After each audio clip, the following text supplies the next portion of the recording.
حضرت صلی اللہ علیہ وآلہ وسلم پر وحی کا ابتدائی دور اچھے سچے پاکیزہ خوابوں سے شروع ہوا۔ آپ خواب میں جو کچھ دیکھتے وہ صبح کی روشنی کی طرح صحیح اور سچا ثابت ہوتا۔ پھر من جانب قدرت آپ تنہائی پسند ہو گئے اور آپ نے غار حرا میں خلوت نشینی اختیار فرمائی اور کئی دن اور رات وہاں مسلسل عبادت اور یاد الہی و ذکر میں مشغول رہنے لگے۔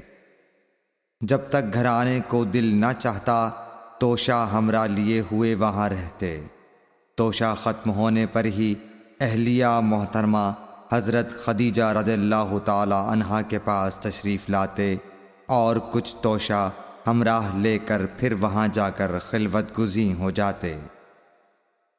یہی طریقہ جاری رہا یہاں تک کہ آپ پر حق منکشف ہو گیا اور آپ غار حرا ہی میں قیام پذیر تھے کہ اچانک حضرت جبرائیل علیہ السلام آپ کے پاس حاضر ہوئے اور کہنے لگے کہ اے محمد پڑھو۔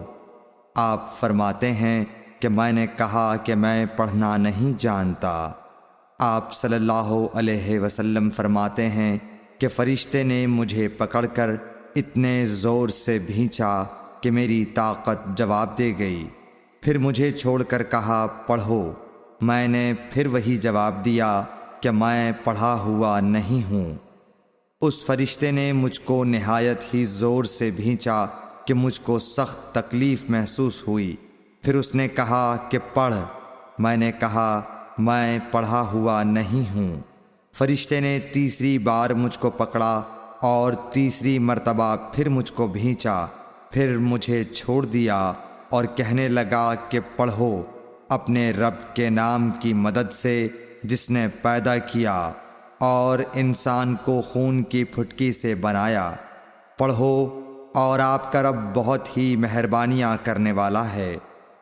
بس یہی آیتیں آپ حضرت جبرائیل علیہ السلام سے سن کر اس حال میں غار حرا سے واپس ہوئے کہ آپ کا دل اس انوکھے واقعے سے کانپ رہا تھا۔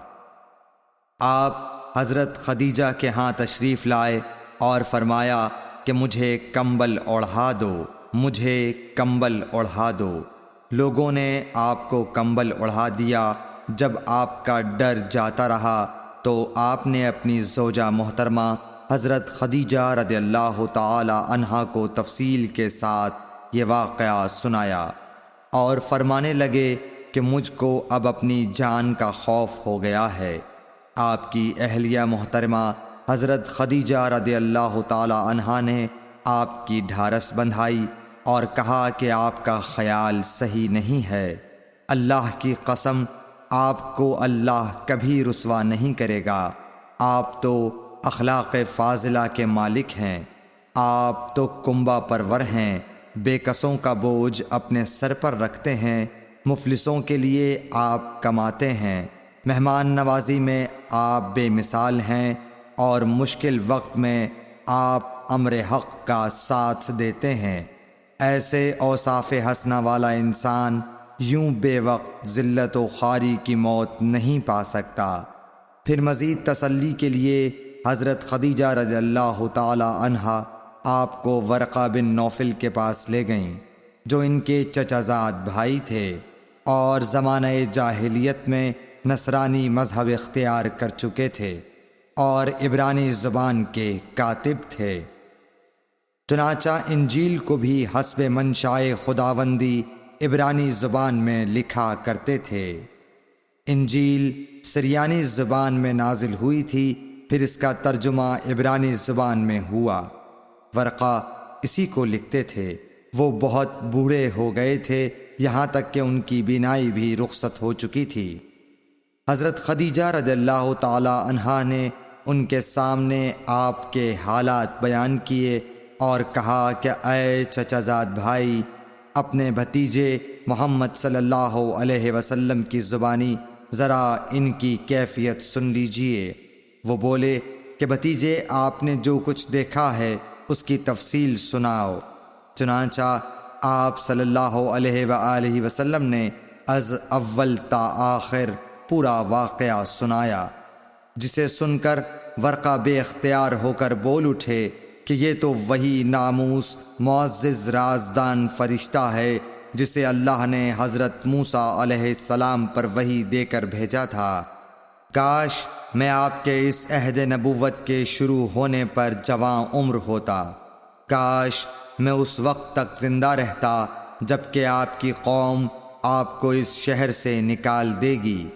رسول کریم صلی اللہ علیہ وآلہ وسلم نے یہ سن کر تعجب سے پوچھا کہ کیا وہ لوگ مجھ کو نکال دیں گے، حالانکہ میں تو ان میں صادق و امین و مقبول ہوں؟ ورقہ بولا، ہاں یہ سب کچھ سچ ہے، مگر جو شخص بھی آپ کی طرح امر حق لے کر آیا لوگ اس کے دشمن ہی ہو گئے ہیں۔ اگر مجھے آپ کی نبوت کا وہ زمانہ مل جائے تو میں آپ کی پوری مدد کروں گا، مگر ورقہ کچھ دنوں کے بعد انتقال کر گئے، پھر کچھ عرصے تک وحی کی آمد موقوف رہی۔ صحیح بخاری حدیث نمبر 3۔